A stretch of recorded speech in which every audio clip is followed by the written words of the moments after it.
ගොඩක් සාදරයෙන් පිළිගන්නවා Yasindu YouTube channel එකට මේ වෙලාවේ මාත් එක්ක එකතු වෙලා ඉන්නවා හැමදේටම. ඉතින් guitar lessons පාඩම් මාලාවේ 16 වෙනි වීඩියෝ එක තමයි අදට මේ අරන් ඉන්නේ. ඉතින් ඔයාලා මතකද අපි පොඩ්ඩක් channel එක upgrade කරා. profile photo ඒ වගේ ගොඩක් upgrade කරා. ඒ වගේම tech videos, song videos කියලා ඒ දෙකක් category දෙකක් ඇතුළත් කරලා වැඩි 3ක් කරන ලංකාවේ එකම YouTube channel එකක් කරා. ඉතින් ඔයා මේ channel එකට අලුත් කෙනෙක් නම් දැන් අපේ channel එක subscribe කරන්න. ඒ වගේම notification on කරලා තියාගෙන අපි ඉස්සෙල්ලා දාපු videos බලන්න, tech video නම් tech video බලන්න. ඊට පස්සේ පල්ලෙහාට යනකොට තියෙනවා guitar lessons. අනේ guitar lessons තුත් අනිවාර්යයෙන් බලන්න. ඒව බලලා ඒ 1 2 3 4 5 පහේ දෙක කොටස ඊට පස්සේ 6 7 8 9 10 11 12 13 14 15 කියන song series එකක් බලලා මේකට එන්න. හරි. ඉතින් අද මම කියලා දෙන්නේ අර ඔයාලා මතකද අපේ අලුත් වැඩේ බලමු කියලා මම වීඩියෝ එකක් දාලා තිබ්බා. අන්නේ වීඩියෝ එකේ ගේන්න කිව්ව song එකක් ගැන. ඉතින් ඔයාලා මතකද මේ දවස්වල වැඩිපුරම ජනප්‍රිය song එකක් මේක.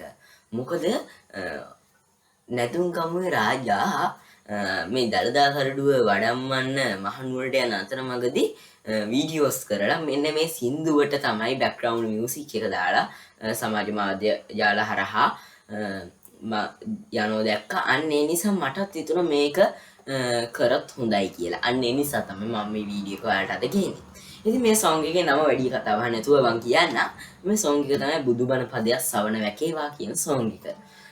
ඉතින් ආන බුදු බණපදයක් සමන වැකේවා කියන song එක මම කියලා දෙද්දි මේකේ විශේෂ කාරණා ගොඩක් තියෙනවා. ඉතින් මේ වීඩියෝ එක අවසන් වෙනකොට මම ඒක කියන්න. ඒක නිසා වැඩි කතා බහ නැතුව අපි මේ වීඩියෝ එකට ඒ වගේම like කරන්න, comment කරන්න, share කරන්න, ඒ වගේම මේ වීඩියෝ එක skip නොකර බලන්න අමතක කරන්න එපා.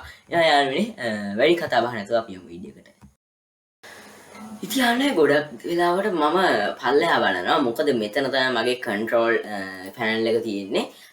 ඒක හින්දා මම පොඩ්ඩක් එතන control එක බල තමයි ඔයාලට මේ වීඩියෝ එක කරන්නේ. මොකද cam hub භාවිත කරගෙන මේක කරන්නේ.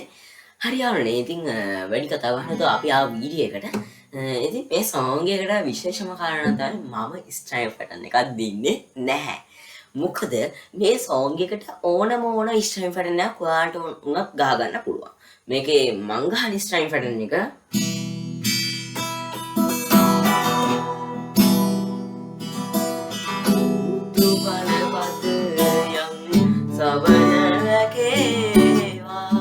අන්න string pattern එක තමයි මං ගහන්නේ. ඉතින් මේ string pattern එක මම නොදෙන්න හේතුව තමයි මේක ඔයාලට ඕන විදිහට අප්ග්‍රේඩ් කරගන්න පුළුවන්. මේකත් මම ගහලා හොයාගත්තු string pattern එක. ඉතින් ඔයාලට මේ සින්දුව යන බීට් එක මේ සින්දුව මම කියනකොට හොඳට අහගන්න. නැත්නම් ඉන්ටර්නෙට් එක සර්ච් කරලා බලන්න බුදු බණපදයක් සවන වැකේවා කියලා. ඉතින් මේ සින්දුව සර්ච් කරලා බැලුවම එනවා රිසල්ට්. ඉතින් රිසල්ට් හරියට අහන්න.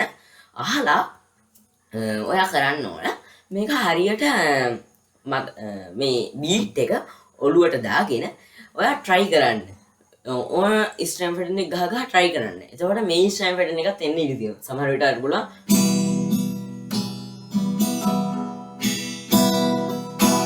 අන්න ඒ වගේ string pattern එකක් වුණා මේ සින්දුවට ගන්න පුළුවන්. ඉතින් ඔයාලට speed string pattern එක slow කරලා ගන්න පුළුවන්. slow string pattern එක speed කරලා ගන්න පුළුවන්. ඒ වගේ කරන්න පුළුවන්. ඉතින් ඒක හින්දා තමයි මම මේකට string pattern එකක් දෙන්නේ නැත්තේ. ඔයාලට මේක practice වෙන්න string pattern හොයන්න මම ආද කියලා දෙනවා. ඒ නිසා තමයි මම ආද මේකට string pattern එකක් දෙන්නේ නැත්තේ. සරලව කිව්වොත් මේකට එන කෝඩ් 4යි එන්නේ මේකට. E minor ඒ වගේම C D ඊට පස්සේ G. ඉතින් මේ කෝඩ් 4 සහ A B minor කියන කෝඩ් ටික තමයි මම වැඩිපුරම මේ ලෙසන් වලදී රෙකමන්ඩ් දෙන්නේ. ඔයාලට උගන්වන්නේ මේ කෝඩ් ටිකෙන්. ඉතින් ඒ කෝඩ් ටික ගැන වෙනම ඒ කෝඩ් ටික සම්බන්ධයෙන් මම වෙනම වීඩියෝ එකක් කරලා YouTube එකට දාන්න අපේ channel එකට. ඉතින් අද විතරක් මම මේ කෝඩ් ටික කියලා දෙන්නම්. ඉදිරි දාන වීඩියෝ වල අනිවාර්යෙන් මේ කෝඩ් ටික කියලා දෙන්නේ නැහැ. මේ වීඩියෝ එක බලන්න ඔයාලට වෙනවා. හරි. ඉතින් මේ song එකට ඉස්සෙල්ලාම එන්නේ E minor chord එක. E minor chord එක තමයි මේකට එන්නේ. E minor chord එක අල්ලන විදිය සරලම කිව්වොත් E B G D A අපේ පස්වෙනි string එකේ දෙවනි fret එක අල්ලගන්න මැදගිල්ලෙන්. නැත්නම් ඔයාලට දබර ගිල්ල අල්ලගන්න පුළුවන්. සමහර විට අපි අල්ලන්නේ මේ විදියට. පස්වෙනි string එකේ උඩ ඉඳලා පස්වෙනි string එකේ යට ඉඳලා පස්වෙනි string එකේ දෙවෙනි fret එකේ වගේම හතර යට ඉඳලා හතරවෙනි string එකේ ඒ කියන්නේ D string එකේ දෙවෙනි fret එකත් වෙදගිල්ලෙන් අල්ල ගන්න ඕනේ. එතකොට මේ ඇඟිලි දෙක හිස් මේ ඇඟිලි දෙක පාවිච්චි කරන්නේ නැහැ. සමහර වෙලාවට ස්ක්‍රීන් එක බ්ලැක් වෙන්න පුළුවන්. ගණන් ගන්න එපා. ඔයාලට ලාවට හරි මේක පේනවා. දැන් එකපාරක් පොඩ්ඩක් බ්ලැක් වුණා. හරි. ඕක තමයි E minor chord එක. ඊට පස්සේ එන chord එක තමයි C chord එක. ඔයාලට මතක ඇති මම හතරවෙනි පස්වෙනි එක කොටස සහ පහේ දෙක කොටස යන ඒ ලෙසන් වලදී මම සරිගමපදනී කියන ස්වර ටික ඔයාලට කියලා දුන්නා. පොඩ්ඩක් ඒක මතක් කරගන්න බලන්න.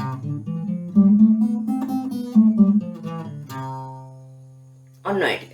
ඉතින් ඔයාලට මතක ඇති අන්න ඒකෙදි ඒකේ සාතුයි ගාතුයි සා උච්ච සාතුයි ගැහුවම ඒ තුන ඒ තියෙන තැන් තුන අල්ලගෙන ගැහුවොත් අපිට එනවා C chord එක. C chord එකේ මූලිකම ටික සා ගා සා ගා උච්ච සා. එතකොට මේක ඔයාලා බැලුවේ නැත්නම් දැන් බලන්න පස්වෙනි ලෙසන් එක සහ පහේ දෙක කොටස. ඒතේ වෝකල් ට්‍රේනින් සර පුහුණුව තමයි තියෙන්නේ. කියන්නම් C chord එක අල්ලන්න. උඩ ඉඳන් යට ඉඳන් පස්වෙනි string එක එහෙම නැත්නම් A string එකේ තුන්වෙනි fret එක අපි බෙදගිල්ලෙන් ඒ වගේම යට ඉඳන් 1 2 3 4 ඒ කිව්වේ D string එකේ දෙවෙනි fret එක මැදගිල්ලෙන් ඒ වගේම යට ඉඳන් දෙවෙනි string එකේ ඒ කිව්වේ B එකේ පළවෙනි fret එක අල්ලන්න ඕනේ දබර ගිල්ල. පොඩ්ඩක් මෙහෙම gap එකක් තියාගන්න. මොකද අපි මෙහෙම ඇඟිලි ගෑවුනොත් සමහර විට මෙන්න මේ වගේ සද්දයක් එනවා. නැත්නම් ඇඟිලි බුරුල් කරලා මේක ඇල්ලුවොත් ඔන්න ඔය වගේ සද්දයක් එනවා. බ්ලැක් වුණා. අන්න ඒ නිසා අනිවාර්යෙන් මේක හොඳට තද කරලා හරියට තැනට තියාගන්න. හරි. මෙන්න මේක තමයි C chord එක. ඊළඟට ලේසිම chord එක තමයි D කියලා කියන්නේ. මේ D chord එක අපි යටි string 4 විතර ගහන්නේ. ඔයාලට පුළුවන් බැරි නම් ඒක try කමන්නේ. ඔයාලා all string ගැහුවට මේ D chord එක අල්ලන විදිය තමයි අපේ යටම string එක. එහෙනම් නැත්නම් E first එකේ දෙවෙනි fret එක මැදගිල්ලෙන් ඒ වගේම දබර ගිල්ලෙන් EBG ඒ කියන්නේ යට ඉඳලා තුන්වෙනි fret එක string එකේ දෙවෙනි fret එක දබර ගිල්ලෙන් EB කියන string එකේ තුන්වෙනි fret එක අපි අල්ලන්න ඕන වෙදගිල්ල. මේකේ යට string 4 ගන්න නැත්නම් මේක ගහන්න පුළුවන්. all strings. හරි. අන්තිම chord එකේ ඉන්නේ මෙන්න මේ chord එක. එහෙම නැත්නම් G chord එක. G chord එක භාවිත කරන්නේ මෙන්න මේ විදියට. මේක එන්නේ E6 එක. ඒක උඩම මහතම string එකේ තුන්වෙනි fret එක අපි අල්ල ගන්න ඕන මැදගිල්ලෙන්. ඒ වගේම ඊට පල්ලෙහා තියෙන ඒ කියන්නේ යට ඉඳලා පස්වෙනි string එක නැත්නම් A string එකේ දෙවෙනි fret එක අපි මේ දබර ගිල්ලෙන් අල්ල ගන්න. ඒ වගේම මේ ඉතුරු උන මේ වෙදගිල්ලෙන් අපි මේ යටම string එක එහෙම නැත්නම් E1 එකේ හීනිම එකේ තුන්වෙනි fret එක අල්ල ගන්න. මේ විදිහට තමයි G chord එක අපි ගහන්නේ. හරි. දැන් අපි යමු song එකට. මම මේ song එකේ මූල කොටස ඔයාලට ගහලා පෙන්නන්නම්.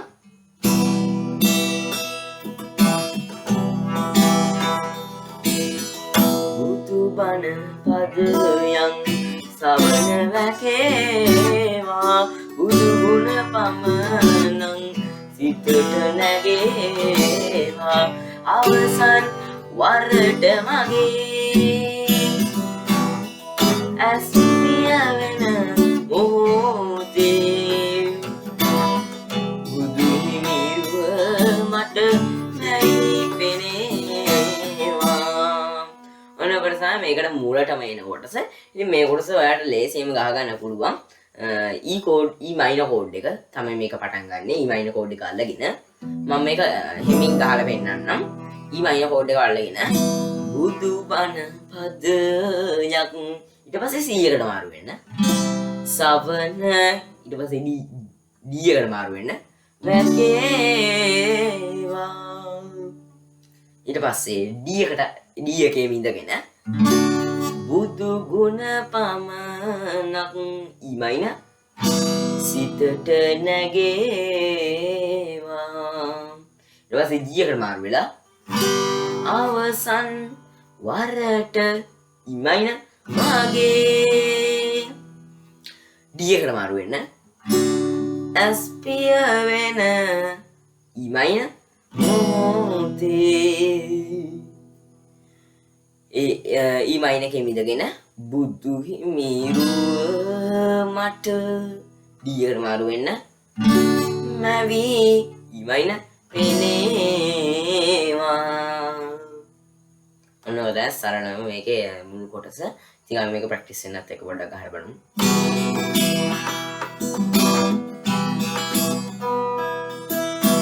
බුදු ගුණ පදයන් සවන වැකේවා.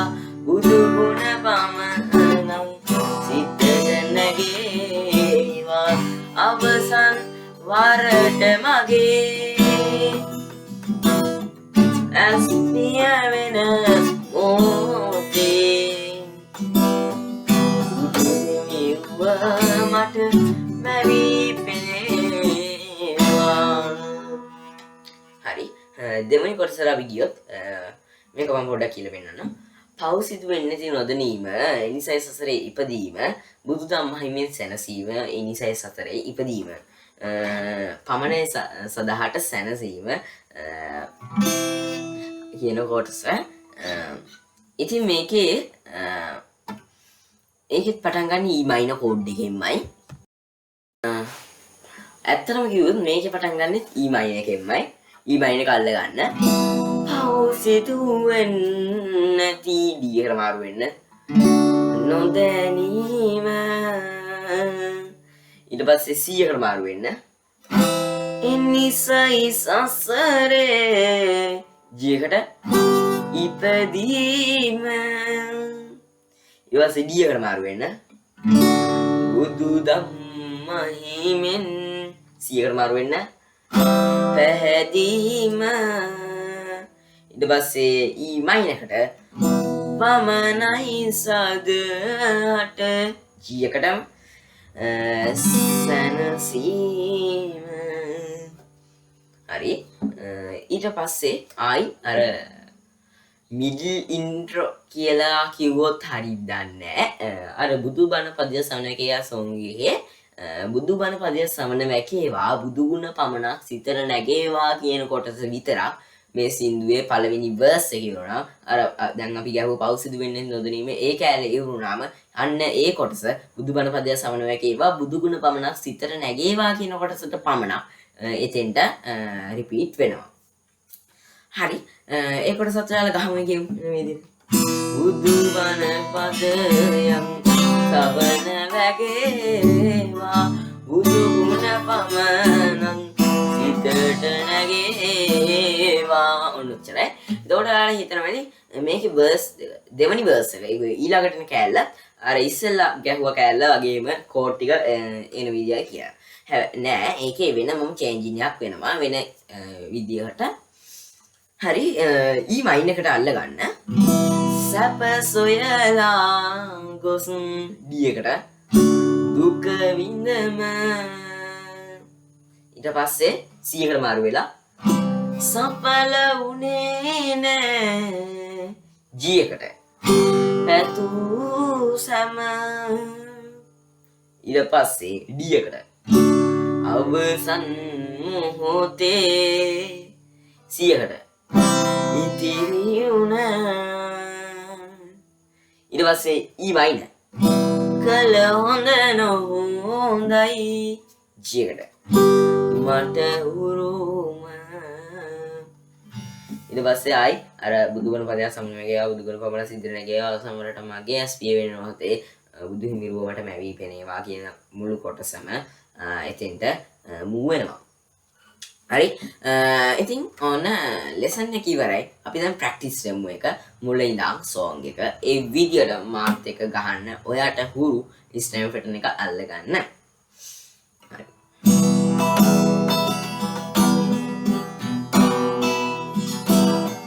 බුදු බණ පදයක් තවන්න වැකේවා බුදු ගුණ පමණක් සිතට නැගේවා අවසන් වරට මගේ ඇස් පිය වෙන මොහොතේ මිරුව මට බැරි වෙනේවා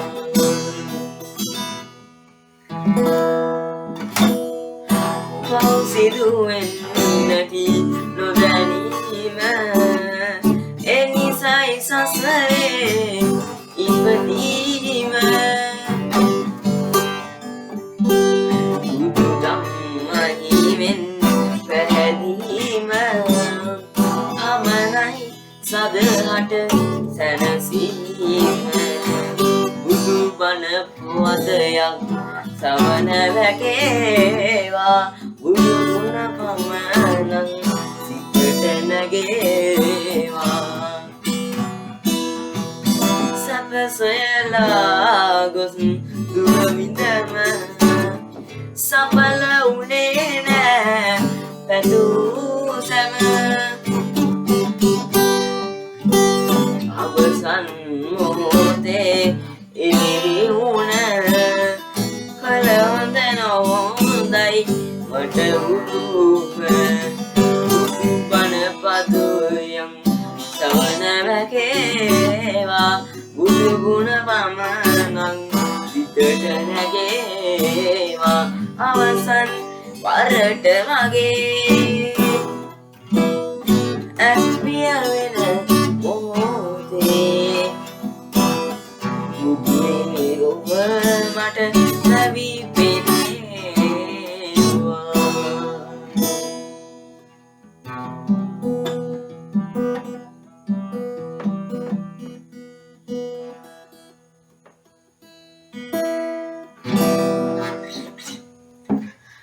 ඔයාලට මේ වීඩියෝ එක ගොඩක් ඉන්ට්‍රස්ටිං නම් මේකෙන් සතුටු වෙනවා නම් මේ වීඩියෝ එක ගෙනාවු එක ගැන පහලින් කමෙන්ට් එකක් දාන්න. ඒ වගේම ඔයාලට මේ වීඩියෝ එක හොඳ නම් ලයික් එකක් දාන්න.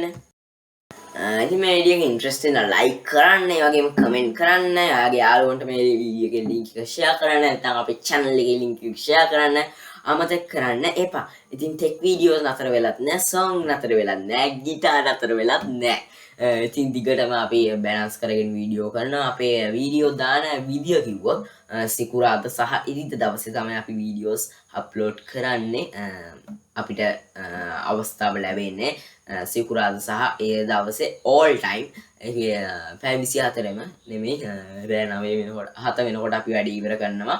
උදේ 6 ඉඳන් හවස 7 වෙනකන් තමයි සිකුරාදා සහ ඉරිදා දවසේ අපි වීඩියෝස් කරන්නේ සහ අප්ලෝඩ් කරන්නේ. ඒ වගේම thumbnail creating, tech videos ඔය සේරම දියා කරන්නේ ඒ වෙලාවට තමයි. editing සහ ඒ සියලුම දේවල් කරන්නේ ඒ වෙලාවට.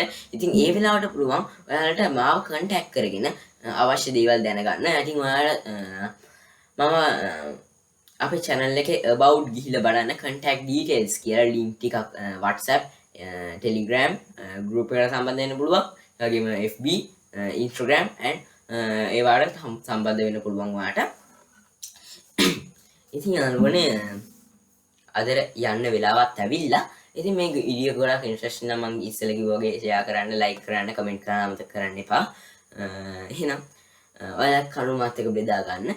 ඉතින් අදට මං ගිහිල්ලා එන්නම් ගෙදරට වෙලා පරිස්සමෙන් ඉන්න මේ කොරෝනා කාලේ ඔයාගේ අර පරිස්සම නිසා ගොඩක් දෙයට හානි වෙන්න ඉඩ තියෙනවා. අනේ ඒ නිසා පරිස්සමෙන් ගෙදරට වෙලා ඉන්න කියලා මම කියනවා. එහෙනම් මම අදට ගිහිල්ලා එන්න. මම Yasindu Guitar YouTube channel එක main host කරන RK Yasindu Chirath.